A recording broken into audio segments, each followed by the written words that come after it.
അങ്ങനെ വരുമ്പോൾ ഇന്ന് രാത്രി നമ്മുടെ ചില ധാരണകളെ ദൈവാത്മ പൊളിക്കുക. എന്നെ കേട്ടോണ പ്രിയരെ, നമ്മുടെ വഴിയെ ബന്ധിച്ചതല്ല പിശാച് ചെയ്ത ഏറ്റവും വലിയ ബന്ധനം.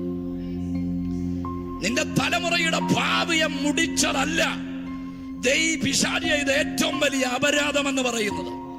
സഹോദരം, നന്മ മുടക്കിയതല്ല, നിന്റെ ഭാവിയെ കെട്ടിയതല്ല, അതല്ലെന്നല്ല പറയുന്ന, അതിനേക്കാൾ ഗൗരവമായിരിക്കുന്ന ഏറ്റവും വലിയ ബന്ധനം എന്ന് പറയുന്നത്, ഏറ്റവും വലിയ പോരാട്ടം എന്ന് പറയുന്നത് ഈ ദൈവത്തെ നീ സ്നേഹിക്കരുത് എന്നുള്ളതാണ്.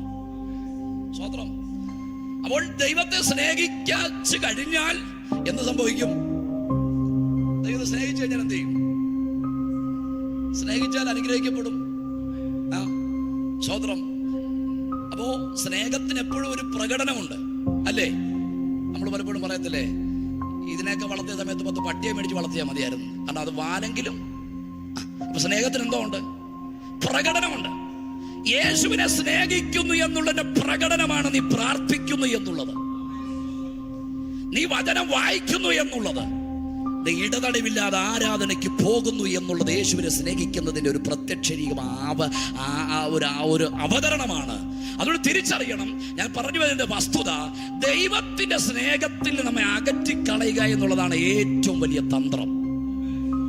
അതുകൊണ്ട് ഈ 1-ാമത്തെ രാത്രി ഞാൻ വിളിച്ചു പറയാം, നിന്റെ ജീവിതത്തിൽ എവിടെങ്കിലും യേശുവിന്റെ സ്നേഹം നഷ്ടീഭവിച്ചു പോയിട്ടുണ്ടെങ്കിൽ ഈ 1-ാമത്തെ രാത്രി തിരികെ പിടിച്ചാൽ അടുത്ത 2 രാത്രി നിന്റെ ചരിത്രം മാറുന്ന രാത്രിയായിരിക്കും.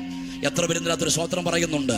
നഷ്ടീഭവിച്ചു പോയ ദൈവസ്നേഹത്തിന്റെ ആഴം, പ്രാർത്ഥിക്കാതെ കിടന്ന് ഉറങ്ങാൻ പറ്റാത്ത നിലയിൽ അസ്വസ്ഥമായ ആ സ്നേഹത്തിന്റെ തീവ്രത, ബൈബിൾ വായിക്കാതെ എങ്ങും പോകാത്ത ആ ഒരു അസമർപ്പണ മനോഭാവം ഇന്ന് രാത്രി തിരികെ പിടിക്കാൻ തയ്യാറായാൽ ഞാൻ ആത്മാവിൽ വിളിച്ചു പറയാ, ചോദിക്കുന്നതിലും നനയ്ക്കുന്നതിലും അത്യന്തം പരമായി നിന്റെ കുടുംബത്തെ അനുഗ്രഹിക്കാൻ, നിന്റെ തലമുറയെ അനുഗ്രഹിക്കാൻ, നിന്റെ ജോലി അനുഗ്രഹിക്കാൻ, നിന്റെ കുടുംബ പശ്ചാത്തലങ്ങളെ മാറ്റാൻ ആ സ്നേഹം ഇന്ന് രാത്രിയിൽ നിന്റെ അടുക്കലേക്ക് ഇറങ്ങി വരികയാ. വിശ്വസിക്കുന്നവർ ആ കരമടിച്ച് ദൈവത്തെ ഒന്ന് ആരാധിക്കുന്ന രാത്രിയിൽ യേശുവിന്റെ സ്നേഹം ഒന്ന് ഇറങ്ങി വരട്ടെ. ഇന്ന് രാത്രിയിൽ റൂമിനകത്തിരിക്കുമ്പോൾ, ജോലി സ്ഥലത്തിരിക്കുമ്പോൾ, യാത്ര ചെയ്യുമ്പോൾ, ആ വാഹനത്തിൽ ഇരുന്നു കൊണ്ട് ദൈവത്തോട് വിളിച്ചു പറ, ആ സ്നേഹത്തിന്റെ ആഴം.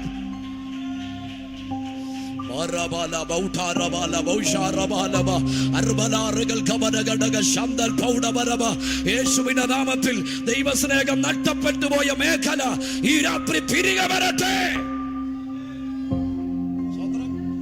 സ്വത്രം മനസ്സിലാകുന്നുണ്ടോ? ദൈവസ്നേഹത്തിന് അകന്നു പോയാൽ ആ സ്നേഹത്തെ പുനഃക്രമീകരിക്കാൻ ദൈവം വരുത്തില്ല. നീ ഇന്ന് രാത്രി ഇടിയപ്പെട്ട മേഖല പണിതെടുത്തുകൊണ്ട് അടുത്തിയതിട്ട് പറ, ആ സ്നേഹം എന്നിലേക്കൊന്ന് ഇറങ്ങി വരണം. സ്തോത്രമല്ലേ ഹല്ലേലൂയ. പലരുടെയും ദൈവസ്നേഹം നഷ്ടപ്പെട്ടു പോയത് ഇല്ലായ്മ മാറിയത് കൊണ്ടാണ്. സ്തോത്രം. പലരുടെയും സ്നേഹം മാറിപ്പോയത് പലരുടെയും വിഷയത്തിന് പരിഹാരം ഉണ്ടായതാ. നിങ്ങൾ ശ്രദ്ധിക്കണം, ചില സഭയിൽ ചെന്നാൽ നമുക്ക് രസകരമായ 2-3 കാഴ്ച കാണാം. വിഷയമുണ്ടെങ്കിൽ ആ ആഴ്ച പുള്ളി എല്ലാ യോഗത്തിനും ഉണ്ട്. ആശീർവാദം പറഞ്ഞാലും പുള്ളി പോകുകയല്ല. വിഷയം മാറിക്കഴിഞ്ഞാൽ പിന്നെ ആശീർവാദം കേൾക്കുന്ന വീട്ടിൽ ഇരുന്ന. മനസ്സിലാകുന്നുണ്ടോ? അപ്പൊ സ്നേഹം എവിടെ പോയെന്ന് മനസ്സിലാകുന്നുണ്ടല്ലോ. ഇന്ന് രാത്രി ദൈവം പറയുന്നു, താൽക്കാലികമായി കിട്ടിയ ആ ഒരൊറ്റ വിടുതലിന്റെ പുറത്ത് നീ നഷ്ടമാക്കി കളഞ്ഞ ദൈവസ്നേഹത്തിലേക്ക് മടങ്ങി വരാൻ ദൈവാത്മാവ് ഇന്ന് രാത്രി ആലോചന പറയുകയാണ്.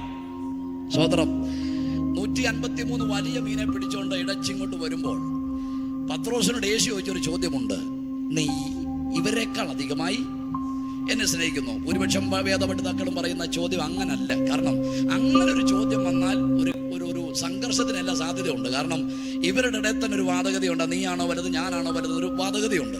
അപ്പൊ അങ്ങനെ വരുമ്പോൾ ഇങ്ങനൊരു ചോദ്യം ചോദിക്കാം, നിങ്ങളിൽ ഇവരെക്കാൾ അധികമായി സ്നേഹിക്കുന്നു ചോദിച്ചാൽ എന്തുണ്ടാകും? സ്വാഭാവികമായും അത് പത്രോസിനോട് ചോദിക്കുക.